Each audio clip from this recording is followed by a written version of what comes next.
I'm Alison Abadi. I'm the producer of Fранкенвини, and I'd like to welcome you to Unit 23.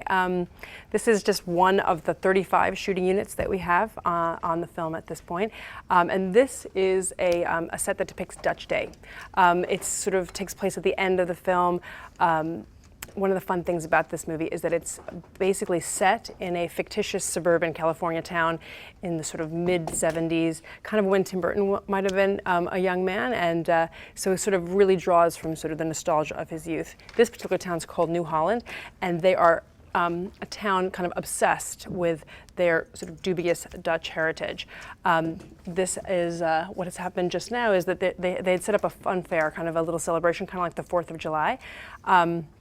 And of course, you know, due to circumstances I can't go into, they've had a bit of chaos occur. So you can see that it's all kind of just been sort of in mid-destruction.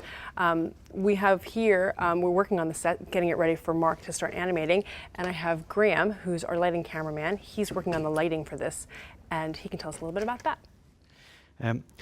Yeah, what's fun about this set is, as well as the lighting that we'd normally do to light the scene, it also includes what we call practical lights, which is any light which you see in the shot. So it would be a miniature version of a real light. So it'd be all these kind of signs that you see around, and the festoons.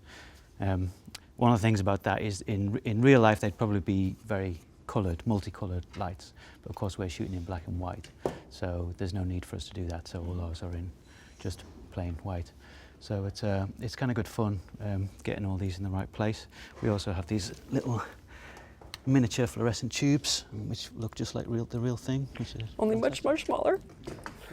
Really cute.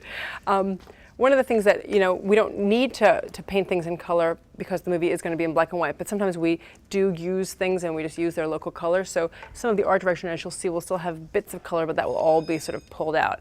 And John is set dressing right now. He can talk a little bit about the art direction and the process that he is destroying all of his beautiful props to make it look like it is post-chaos. Okay, the role of a set dresser really is to take Tim's designs, the models and the props that are made in the workshops, and bring them onto stage with a camera and a DP and an animator, and to arrange them as convincingly and believably as possible to camera, keeping it exciting and dynamic, whilst obviously keeping one eye on the animatic, which has obviously been pre-approved. Because of the process of animation involves everything being locked down solid, everything has to be glued down so that during the shot, which could take 3 days or a week, nothing can move apart from the actual puppets themselves. Well, and that brings us to Mark, who is our animator, who will be left alone in this set for a fair few days animating, and he can tell us a little bit about the puppets and what he's up to. Well, this is a sequence, as you can see, there's quite a bit of chaos going on here. These characters sort of will be running down the street. I've got to control all of these characters at some point, so I'm just making sure that I'm up to speed with everything, working with John and Graham and the team here to try and make sure everything's all ready to go. It's going to take me a while to do. I think it's about 2 or 3 seconds long, I think nearly 3, so it's going to take me the best part of a week to shoot, so we've got to make sure everything's ready to go. These characters are fully armatured.